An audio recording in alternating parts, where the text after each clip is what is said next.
Good day, everyone. We are Group 1 from Section 1B08, and today we'll be presenting our analysis of our real-life ethical dilemma using ethical theory of Immanuel Kant.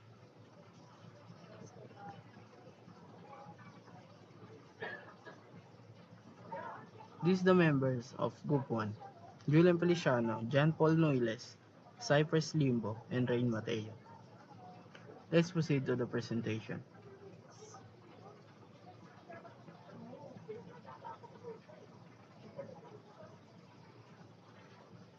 Immanuel Kant was an 18th century German philosopher who developed deontological ethics, which is based on duty and moral law, not outcomes. At the center of his moral philosophy in the categorical imperative.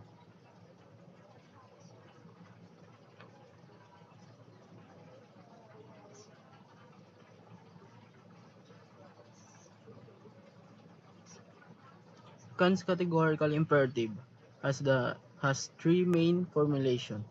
First, principle of universalizability. Second, principle of respect for person, and third, the principle of autonomy and moral law.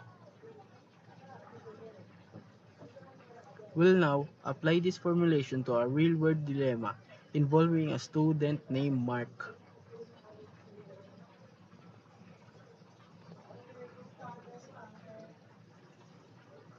To the ethical dilemma scenario, Mark is a graduating student who feels like unprepared for his final ethics exam. Knowing that failing would delay his graduation, he decided to cheat by copying answer from a classmate while the teacher is distracted. His intention is to pass and move on.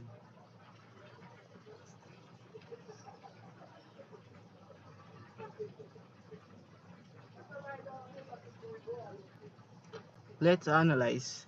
Let's analyze this using the first formulation, universalizability. What if everyone in Mark's situation chose to cheat? This would destroy the integrity of the education system. The concept of exam would lose its value entirely. Since the action cannot be universalized without contradiction, cheating is morally wrong.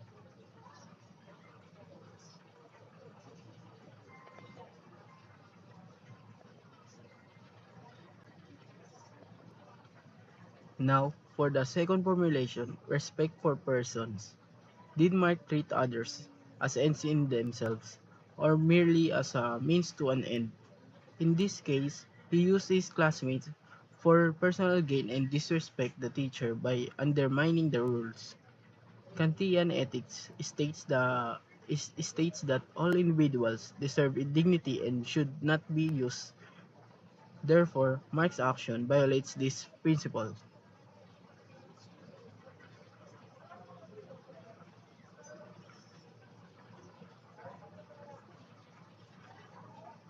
Lastly, the principle of autonomy.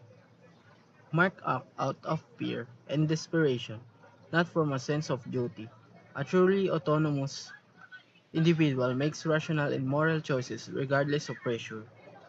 Because, because he let emotion control his decision, he failed to act as a pre-moral agent.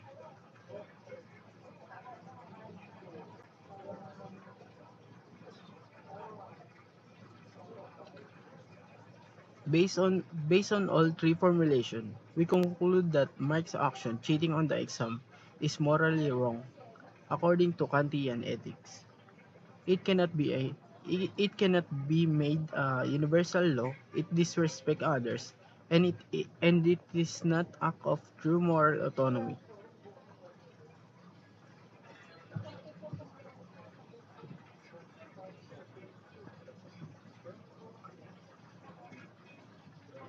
From our group reflection, this interest helped me comprehend that morality isn't about convenience or result but about doing what is proper even when it's difficult.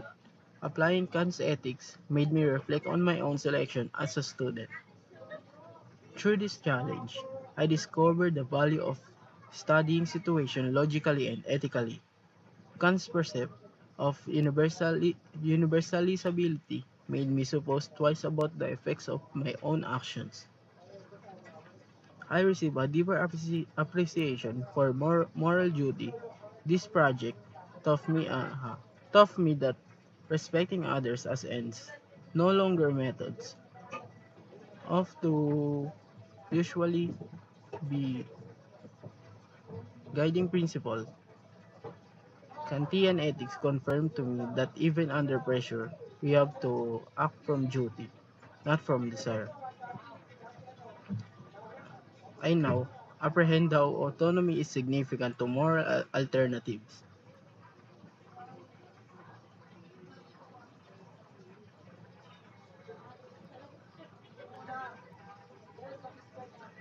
For our creative element, we are design a moral decision-making flowchart based on Mark's situation.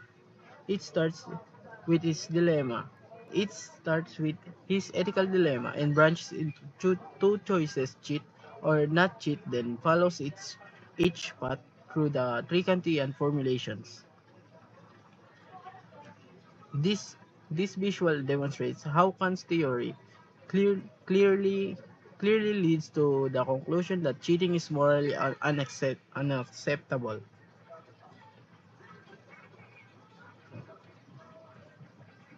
And that's all. Thank you for watching our presentation. Please see the final slide for the video link summarizing our skit and Kantian analysis. We are Group 1. Thank you and have a great day.